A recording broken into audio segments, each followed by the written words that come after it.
अस्सलाम वालेकुम everyone, welcome back to my channel मेरा घर मेरी जन्नत। तो कैसे हैं आप सब? आई होप कि आप सब ठीक होंगे। अल्हम्दुलिल्लाह मैं भी ठीक हूँ। तो आज की वीडियो है बहुत ही ज़्यादा इंटरेस्टिंग, क्योंकि आज मैंने ना इस वीडियो में बहुत ही डिलीशियस रेसिपी आप लोगों के साथ में शेयर की है। वीडियो को आखिर तक ज़रूर देखिएगा और सारी रेसिपी ज़रूर इंजॉय कीजिएगा। तो ये है मॉर्निंग का टाइम और मैं बना रही हूँ चिकन सैंडविच, और ये मैं अपने बेटे को टिफ़िन में देने वाली हूँ। तो बहुत ही सिंपल सा सैंडविच है। चिकन को बॉईल कर लेना है और बॉईल करने के बाद उसे श्रेडेड कर लेना है। उसमें डालेंगे हम थोड़ा सा ब्लैक पेपर पाउडर, कैरेट को क्रश करके डाल दिया है मैंने ग्रेटेड करके, और साथ में डाला है मायोनीज़। और ये अच्छा सा एक मिक्सचर रेडी हो गया, जिसे मैंने ब्रेड के अंदर लगा के और फिर इसे टोस्ट कर दिया है तवे पर। और टोस्ट करने के लिए मैंने बटर का इस्तेमाल किया है। तो इस तरह से है ना बहुत ही यम्मी सा सैंडविच तैयार होता है। सैंडविच के लिए एक टिप मैं ये ज़रूर कहूँगी कि आप ऐसे वायर रैक के ऊपर सैंडविच हमेशा बनने के बाद, टोस्ट करने के बाद रखिए, क्योंकि क्या होता है इससे क्रिस्पीनेस जो होती है ना सैंडविच की, वो वैसे ही रहती है, मॉइस्ट नहीं होता ब्रेड।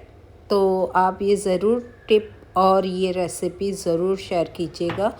तो अभी मैं आज रात के डिनर में बना रही हूँ चिकन बन, जिसके लिए मैंने यहाँ पे हाफ़ मग मिल्क ले लिया है। ये वार्म मिल्क है, लुक वार्म, और उसमें डाल दिया है 2 टीस्पून शुगर और 1.5 टीस्पून ईस्टर्न ईस्ट, और इसे अच्छी तरह से मिक्स करके हम साइड में रख देंगे, ताकि ईस्ट जो है ना वो अच्छी तरह से एक्टिवेट हो जाए। अब वो जो मिल्क है ना, मिल्क की जगह आप पानी भी ले सकते हैं, और ये बहुत ज़्यादा गर्म नहीं होना चाहिए। अब यहाँ पे मैंने एक बर्तन में ले लिया है 2 कप मैदा, उसमें मैंने डाल दिया है सॉल्ट, और इसे अच्छी तरह से मिक्स कर लूँगी मैं। और अब मैं इसमें डालूँगी 1 एग का वाइट। तो मुझे सिर्फ वाइट पार्ट डालना है, तो येलो पार्ट को हम अलग कर लेंगे, और इसे वेस्ट नहीं करना है क्योंकि आगे हमें इसकी ज़रूरत पड़ेगी।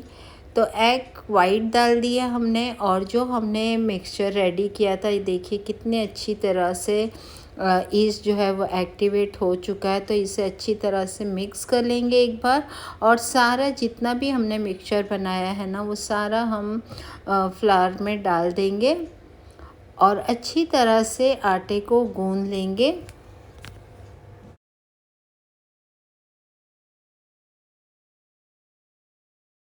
आज की सारी रेसिपीज़ है ना, हाउस वाइफ, वर्किंग वूमन, या जो बैचलर भी हैं, जो नई नई अभी कुकिंग स्टार्ट की है, सबको बहुत पसंद आने वाली है और बहुत ही टेस्टी रेसिपी है। तो इसे आप ज़रूर ट्राई कीजिएगा।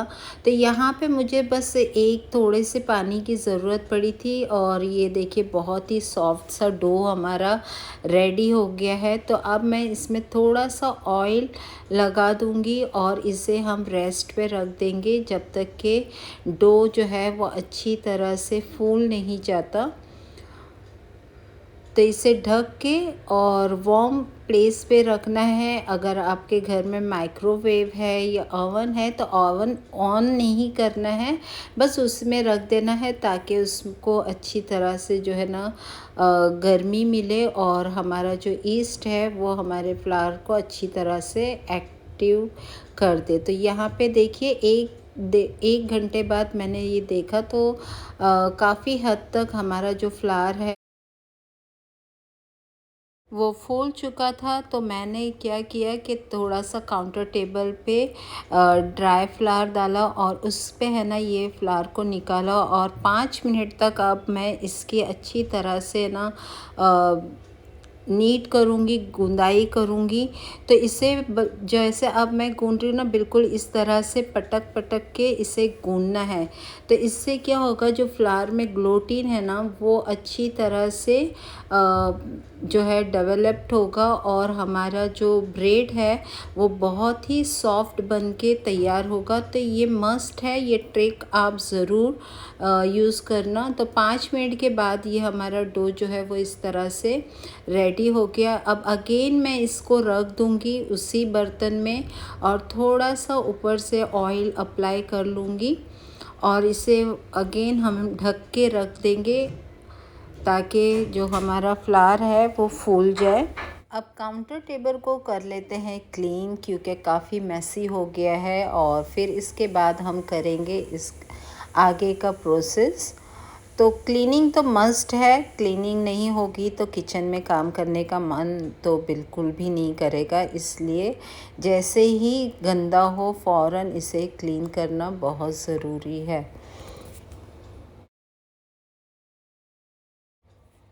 अब यहाँ पे मैंने ले लिया है बोनलेस चिकन। ये वज़न में 1 किलो था, जिसमें से मैंने 1/4 केजी जो है ना वो यूज़ कर लिया है सैंडविच बनाने में। अब ये जो है इसको मैं 3 हिस्सों में डिवाइड कर लूँगी और डिफरेंट 3 रेसिपीज़ में मैं इसका इस्तेमाल करूँगी, जिसमें 2 फ्रोज़न हैं और 1 रेसिपी जो है मैं अभी आप लोगों के साथ में इसकी रेसिपी जो है शेयर करने वाली हूँ। तो इसे मैंने रख दिया है साइड में और ये जो है ना चिकन, इसको मैंने धो के बॉईल कर लिया है। तो एक छोटे से पतीली ले ली है और चिकन डाल दिया है पानी के अंदर और इस पे मैं डालूँगी सॉल्ट और अच्छी तरह से हम इसे बॉईल कर लेंगे। 1/2 टीस्पून मैंने जिंजर गार्लिक पेस्ट भी डाल दिया। अब इसके ऊपर ये झाग सा बनता है ना, इसे हमें निकाल लेना है और फेंक देना है। इसकी हमें बिल्कुल भी ज़रूरत नहीं है और इसे निकाल लेने से ना जो पानी है, यखनी जो इसकी बनेगी वो बिल्कुल क्लियर बनेगी। तो अच्छी तरह से हम 10 से 15 मिनट इसे बॉईल कर लेंगे और तब तक मैं यहाँ पे कुछ प्रिपरेशन कर लेती हूँ अपने फ्रोज़न रेसिपी की। तो यहाँ पे मैंने कोरिएंडर ले लिया है, मिंट लिया है और साथ में लिया है अनियन और ग्रीन चिली। अब इसे मैंने दूसरे बर्नर पे शिफ्ट कर दिया। एक छोटा सा पैन लिया है, इसमें कुछ स्पाइसेस मैं रोस्ट करने वाली हूँ, जिसमें 1 टीस्पून लिया है मैंने साबुत कोरिएंडर, 1/2 टीस्पून मैं डाल दूँगी ज़ीरा और 2 चुटकी मैं इसमें डालूँगी अजवाइन। और सारे मसालों को हमें अच्छी तरह से भून देना है जब तक कि इसमें से अच्छी सी एक खुशबू ना आने लगे। और जैसे ही भून जाएगा हम फ्लेम को ऑफ़ कर देंगे और इसे रख देंगे साइड में ताकि हल्का सा ये ठंडा हो जाए। और ठंडा होते ही हम इसे ले लेंगे ग्राइंडर में और दरदरा सा पीस लेंगे।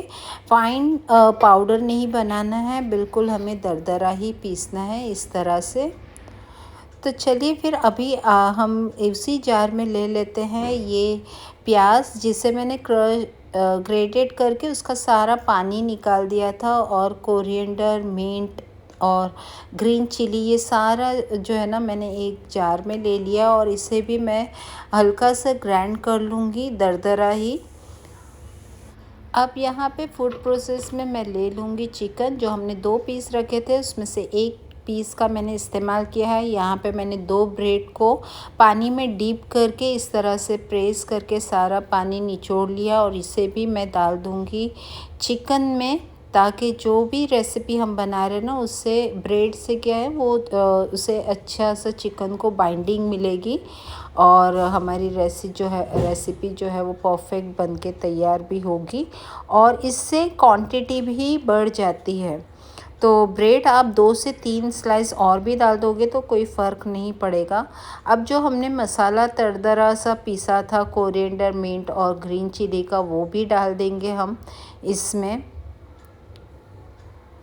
और अब साथ में ही मैं इसमें डालूँगी सॉल्ट टेस्ट के according, ginger garlic paste 1/2 teaspoon, 1 teaspoon red chilli powder, काला नमक डालूँगी 1/2 teaspoon, garam masala powder half teaspoon और ब्लैक पेपर पाउडर 1 टीस्पून, और इसे ग्राइंड करके अच्छा सा एक जो है ना मिक्सचर रेडी करेंगे। देखिए बिल्कुल फ़ाइन मिक्सचर बनके तैयार हुआ है। अब जो हमने सूखा मसाला दरदरा पीसा था ना, वो भी हम इसमें डाल देंगे सारा, और एक बार और ग्राइंड कर लेंगे। और ये हमारा सीख का जो है ना मिक्सचर बनके तैयार हुआ है। अब अगेन दूसरा जो पीस था चिकन का वो लेना है। अगेन इसमें मैंने कोरिएंडर डाला है, ब्रेड के 2 स्लाइसेस डाले हैं, ब्लैक पेपर पाउडर डाला है, नमक डाला है, वाइट पेपर पाउडर डाल दिया है, और मिक्स हर्ब डाल दिया है। ये सारा जो है ना हम अपने टेस्ट के अकॉर्डिंग 1 टी स्पून के करीब डाला है मैंने सारी चीज़ें। अब इसमें चिली फ्लेक्स डाल दिया है मैंने, और साथ में डाल दिया है ginger garlic paste half teaspoon, और इसे भी हम ग्राइंड कर लेंगे। और ये मिक्सचर मैंने रेडी किया है बर्गर पैटी के लिए। तो चिकन बॉईल हो गई थी और मैंने ठंडा कर लिया है, तो इसे श्रेडेड करने के लिए मैंने अगेन ये छोटे से जार में डाल दिया है और 2-3 मरतबा घुमा दिया। और देखिए कितने अच्छे से क्विकली जो है ना चिकन श्रेडेड हो चुकी है।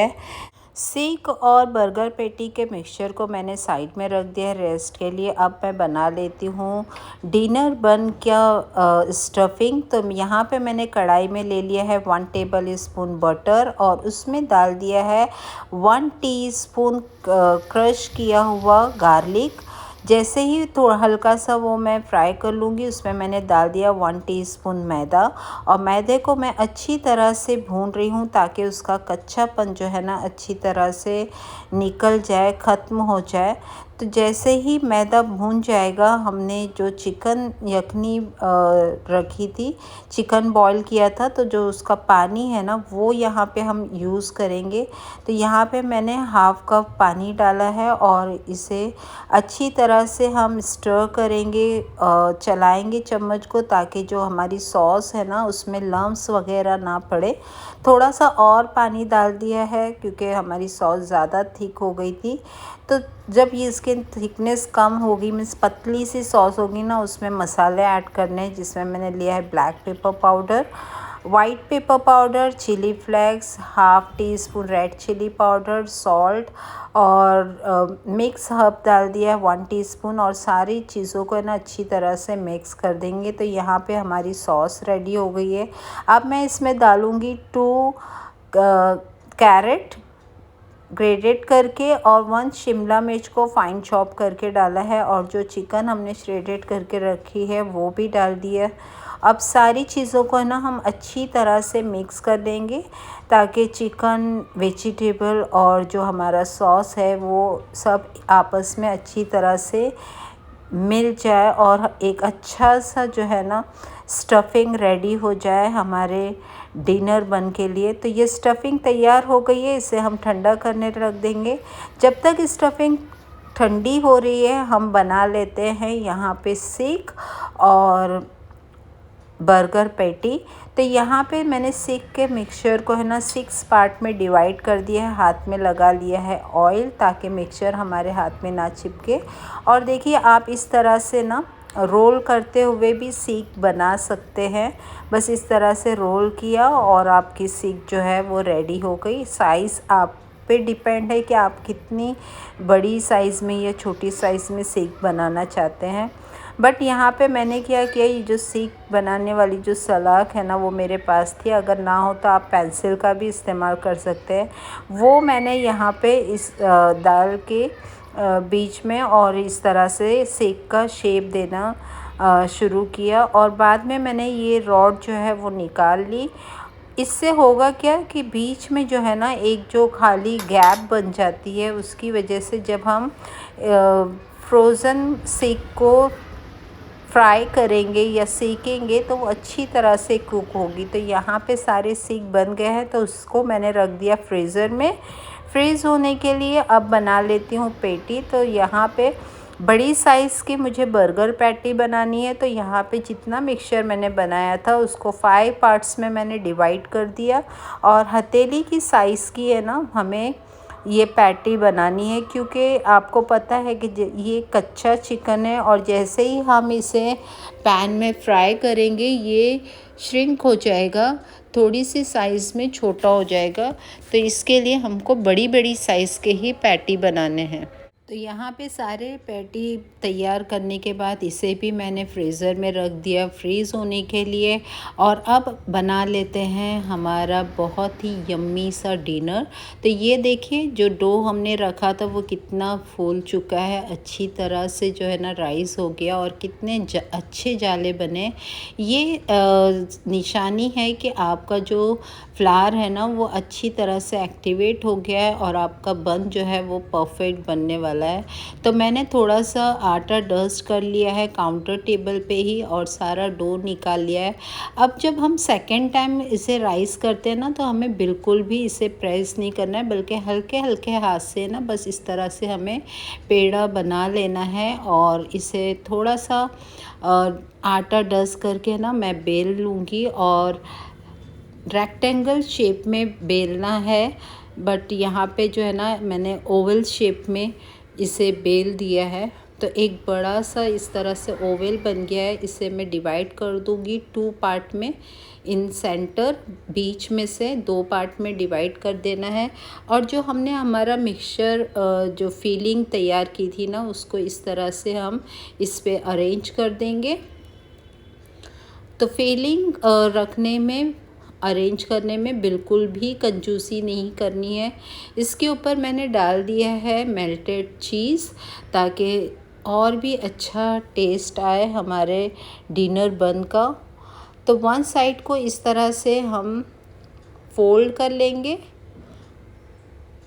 और जो दूसरी साइड है उसको हल्के हाथ से इस तरह से हम खींचेंगे और थोड़ा सा खींच के हम इसके ऊपर इसको ले जाएंगे और इस तरह से हमारे दोनों बन जो है ना तैयार हो जाएंगे। दूसरे हिस्से को भी सेम इसी तरह से हमें फोल्ड करना है और एक बन की शक्ल दे देनी है। अब डिपेंड है कि आप इसे एज़ इट इज़ जैसे है वैसे ही बेक कर सकते हैं या इसे आप कट करके है ना छोटे छोटे पीस में भी बेक कर सकते हो। मैंने क्या किया कि एक हिस्से को पीसेस में कट कर लिया है और जो दूसरा हिस्सा है ना उसको सिर्फ 2 पार्ट में मैंने कट किया है। छोटे पीस में कट करने से सिर्फ ये होता है कि इसे सर्व करना इजी हो जाता है और हम टिफ़िन में अच्छी तरह, अगर हम टिफ़िन में दे रहे हैं ये ब्रेड को आप टिफ़िन में भी दे सकते हैं बच्चों को। तो टिफ़िन में दे रहे हो तो भी इसके अंदर अच्छे से आप अरेंज कर सकोगे टिफ़िन में, क्योंकि बड़ा बन होगा तो उसे टिफ़िन में रखना थोड़ा मुश्किल हो जाएगा। तो इस तरह से जो है ना मैंने जो ओवन की ट्रे थी उस पर पहले ही बटर पेपर रख दिया था और ये सारे पीसेस जो बन के रख के अरेंज करके 10 से 15 मिनट के लिए रेस्ट दिया है। अब मैंने एग यॉक जो रखा था उसमें 1 टीस्पून मिल्क ऐड किया और अच्छी तरह से मिक्स कर लिया। और ये देखिए 10 से 15 मिनट बाद अगेन हमारा बन जो है ना वो फूलने लगा है। तो मैंने नाइफ़ की जो पॉइंट होती है ना उससे हल्का हल्का सा कट लगा दिया, सिर्फ एक डिज़ाइन के लिए कि एक है ना जो प्रोफेशनली हम बन लेते हैं ना मार्केट से तो उस पर कभी कभी ऐसे निशान होते हैं, बस इसलिए मैंने वो लगाया। अब एग वॉश कर लेंगे। एग और मिल्क का जो मिक्सचर बनाया उससे हम जो है ना ब्रश की मदद से उसे लगा देंगे अच्छी तरह से। इससे हमारा बन जो है ना जब बेक होगा तो एक अच्छी सी शाइनिंग आएगी। इस पर मैंने डाल दिया है सेसमी सीड्स और ये जो बेक होता है ना तो सेसमी सीड्स की एक अलग ही खुशबू आती है जो मुझे बहुत पसंद है। इस पर मैंने रख दिया है कैप्सिकम के स्लाइस और ऑलिव जो ब्लैक ऑलिव थे उसको कट करके इस तरह से रखा है ताकि हमारा जो बन है वो अट्रैक्टिव भी लगे और टेस्ट भी अच्छा है और कोई बता नहीं पाएगा कि ये बन आपने नहीं बनाया है घर में। हर कोई यही समझेगा कि आपने मार्केट से ख़रीदा है। तो ये 30 मिनट्स के लिए मैंने बेक कर लिया है और ये अच्छी तरह से बेक हो गया है। लेकिन अब फाइनल टच बाकी है। मैंने स्लाइस चीज़ लिया है और उसको 2 पीस में कट करके इस तरह से ये जो बड़े वाले पीस थे ना उसमें रख दिया, और स्क्वायर कट करके मैंने ये जो छोटे वाले पीस हैं उसके ऊपर रख के अगेन 10 मिनट्स के लिए मैंने इसे बेक कर लिया। और ये है हमारे डिनर बन का फाइनल लुक, जिसे मैंने सर्व किया है सॉस और मायोनीज़ के साथ में। और आज तो मेरे घर वाले इतने खुश हो गए थे ये खा के कि मैं क्या ही बताऊं। अगर आप भी ऐसे वाहवाही चाहते हो और अपने फैमिली को खुश करना चाहते हो तो आप ज़रूर ये रेसिपी ट्राई कीजिए और मुझे कमेंट्स करके भी ज़रूर बताना कि आपके घर वालों को ये रेसिपी कैसे लगी। तो सारे काम हो जाने के बाद मैंने फ्रीज़र से वो चीज़ें निकाली जो मैंने फ्रिज में रखी थी। ये देखिए अच्छी तरह से सेट हो गए हैं। और मैंने ले लिया ज़िप पाउच और उसमें ये भर के रख दिया। अब मैं बिल्कुल टेंशन फ्री हो गई हूँ 1 वीक के लिए, क्योंकि जब भी अगर टिफ़िन में मुझको कुछ देना है ना तो मेरे पास फ्रोज़न चीज़ें रखी हुई है जिसे मैं बेक करूँगी या फ्राई करूँगी और बच्चों को टिफ़िन में दे दूँगी। तो फ्रेंड्स, आज का मेरा व्लॉग यहीं तक था। आई होप आपको पसंद आया होगा और आप भी ये सारी रेसिपी ज़रूर ट्राई करेंगे। तो पसंद आया है तो लाइक और शेयर ज़रूर कर दीजिएगा। पहली बार मेरे चैनल पे आए हो तो सब्सक्राइब किए बगैर मत जाइएगा। आपके सपोर्ट की मुझे बहुत ज़रूरत है। तो फिर मिलूँगी नेक्स्ट व्लॉग में बहुत जल्द। तब तक के लिए अल्लाह हाफिज़।